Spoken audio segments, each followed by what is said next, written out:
So hi mga ka-pigeon, welcome back to our channel. And for today's video ay magluluto kami ng pansit for our hapunan dito sa Hinaguan. And ayun, namili pa si Uyong at saka si Paloma. So prepare na natin ang mga gagamitin natin pansahog. And of course, hindi na kami magluto ng iba pang ulam kasi bumili na rin ng lechon manok. So ang hiwain natin yan is sibuyas, bawang lang.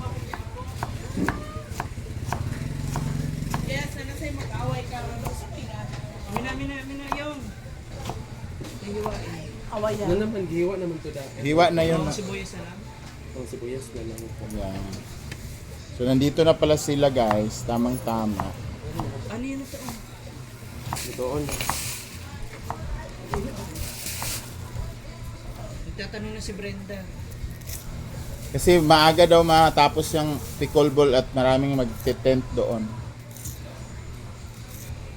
Maraming guests ngayon guys, fully booked. May taga-iligan nga nasa labas lang sila. Siguro mamaya lilipat yan sila doon sa may doon sa function hall. Dahil hindi sila nakapagpabook ng online. Kasi nga, last week pa yata, fully booked na siya.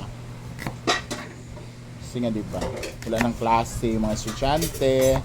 So yung mga magulang pwede nang gumala with the whole family. And of course, yung iba, ngayon nila sineselebrate yung graduation para dire-diretso na. So nakabili na pala sila na 6 na lechon na manoka. Ngayon is the pansit na yung usual na kinakain na madam. Ang sakay, sawag teng.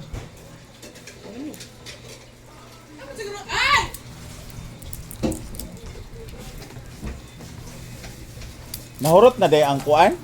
Paksiw? Dagan ba kayo ito?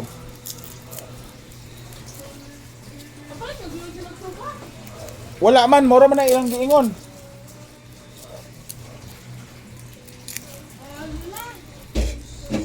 Mura na ingon ni Britney, wala siya giingon nga magpalit sa subak kay giunom gali ang manok na 2,000 na bagay padala.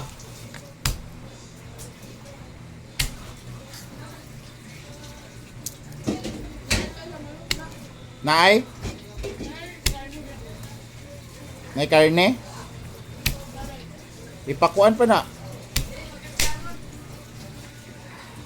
Isig na pay lechon dira nga kuan. Paksiw. Red? Wala dire. Sa likod. Oh. Wait lang guys ha. So ayan guys, pakuluan mo muna natin yung chicken na pansahog dahil chicken yung isasahog natin dyan ngayon. So habang ano tayo, hugasan ko muna yung gulay dito. Okay na yun, day. Hugasan natin, day.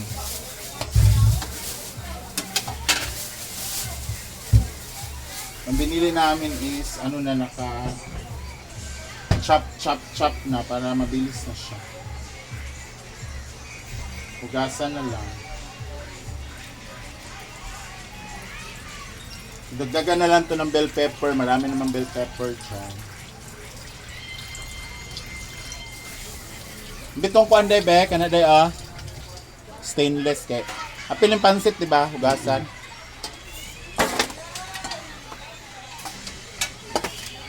Pati itong pansit guys, ang gusto kasi ni Brenda na pansit is yung ganito. Diba? Dry pansit to eh. Tsaka ito yung uso dito sa province na pansit. Kasi masarap talaga siya, malinamnam. At hindi mo na to asinan guys. Okay na siya kasi ano talaga, maalat na siya ba.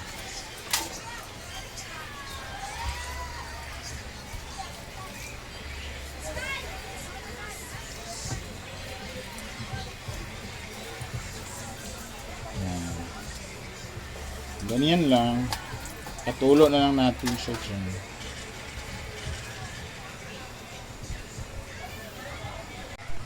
So So ayan guys, magluto na kami. Let's start the program proper. So maglagay na tayo ng mantika. Ang magturo sa akin yan is si Paloma, the chief cook of Del Monte. So painitin lang natin siya guys, bago natin ilunod yung mga ricados. And mainit na siya. So ako pag nag-gisa ako guys, sinuuna ko talaga yung sibuyas. Dahil Una mo ba ko ng mabilis kasing maluto ang bawang.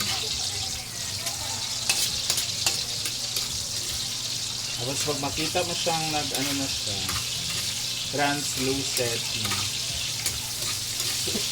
Lumabas na yung aroma niya. Saka natin ilagay ang bawang.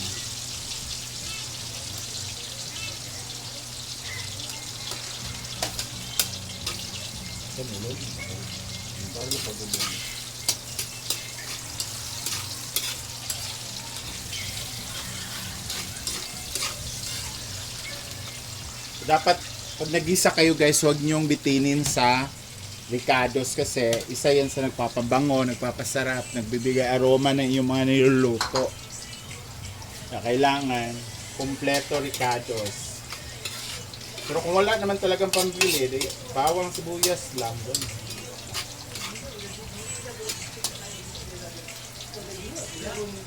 Pero masarap talaga ang food pag garlicky yung ano, yung amoy, yung flavor.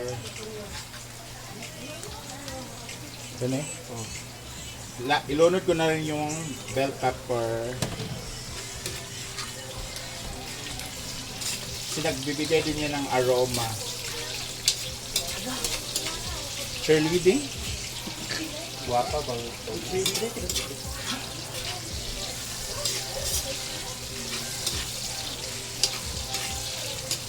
So, okay na siya guys. Inunod na natin yung guwapa hindi sa pa brown news. ay pa brown pa dyan. Yung luto na itong mga ricado guys. So, ilagay na natin yung chicken.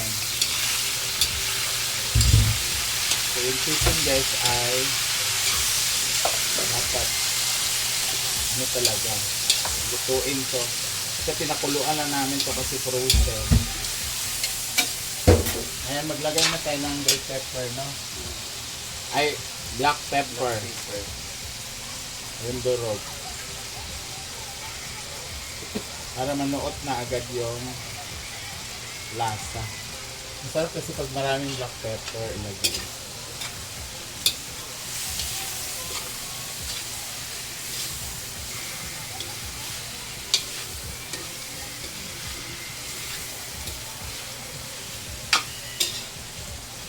And palutuin lang natin yung ano natin, chicken para magmantika siya. So tatakpan na natin. So maglagay na tayo guys ng toyo para may kulay naman yung karne natin. Kasi pero konti lang na ano lang siya ba? Ano siya mo pula? Mapula lang yung Parang karne. pansit. Saka hindi na tayo magdagdag dyan ng asin kasi dito pa lang sa toyo at sa pansit maalat na.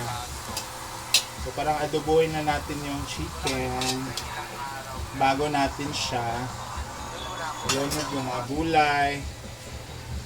Hindi na lagyan ng tubig yan. Ayun.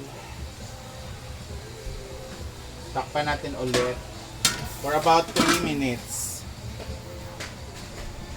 And of course, parang na-adobo na siya guys. Lumabas yung mantika niya and luto na yung chicken.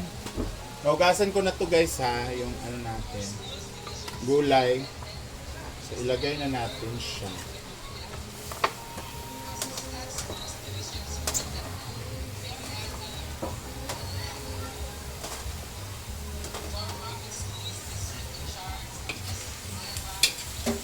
And syempre magtubig pa yan kasi nga sa gulay. Yung repolyo, mabilis magtubig yan eh.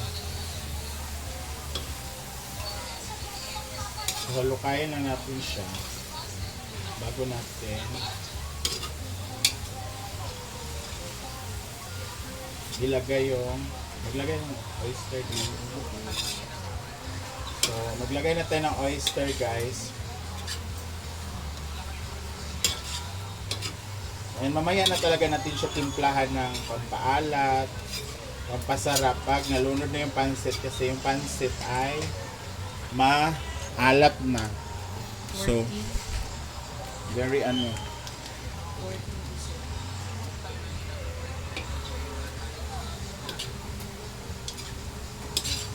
Oyster para mas lalo sumarap yung pansit. Sarap nga to sana kung may atay naman, no? So lang. Ay! Kailangan po.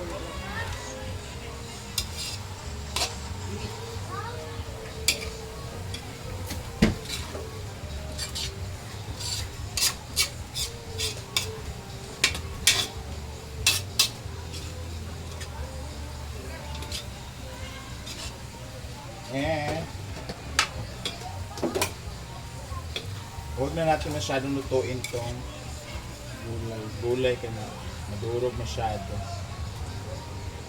Lagay na natin agad yun. So alam nyo na kung ano nagpapasarap dahil lagyan natin siya na magic sarap.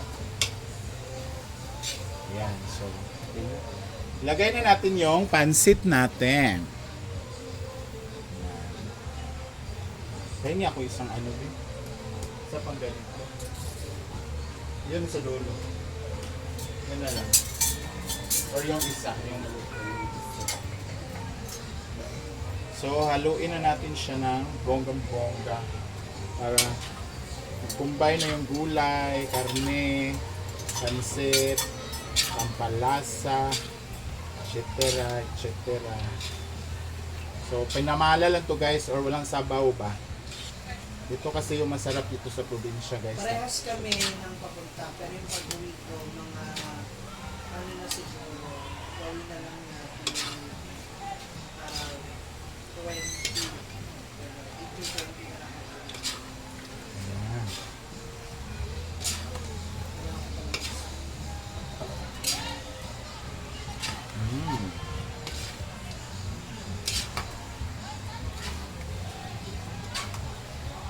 Diba? Nahalo na siya ng bongga.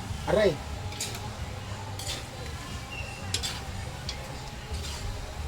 Ang kalo ko sa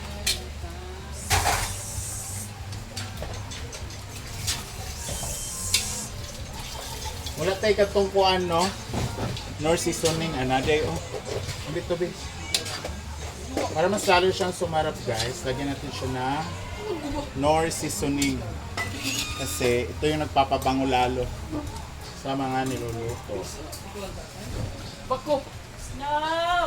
Aday! Pang ano lang to siya guys, for the pampabango purposes only. Ano yun kuya? Saba ka diri. Saba ka diri. Ano yung nasa ganun kung yun na? Lunon ba? Lunon ba? Kung nasa lunon yung gagawin ko. Kalamansi. Pwede mo kamag kalamansi. Ano na? Kalamansi ka na. Yung wala mo yun. So let's try it kung masarap. Ako pilabi. Kumain na. Pilabi? Magkapasar ba sa kuha? Ayaw dire Saan ikuan. ang office nito? Cebu. Iyan. Ay online man yan siya. Pahinga ako mantika konti dahil Kaya na, uli na kayo. dili galing ikuan man siya, hindi siya mag-dry. Iyan na lang siya iyan. Ano? Ayan. So, trivia guys, pag nagpapansit kayo, after niya siya hanguin, lagyan siya ulit ng mantika sa ibabaw. Para hindi siya dry. Kasi walang tubig to eh. So, ayan na ang ating pansit. Di papaitan. Sorry. Ang pansit ni Paloma. So, ipaano lang siguro natin mga 3 minutes. And after that, kainan na. So ayan guys, natapos na natin lutuin ang ating pansit para sa hapunan. And maraming salamat guys for watching sa aming luto serye with Paloma. Na tingnan nyo guys, napakaganda ni Paloma Vlog. Ayat ang kilay. So thank you so much guys for watching and see you on my next vlog. Bye.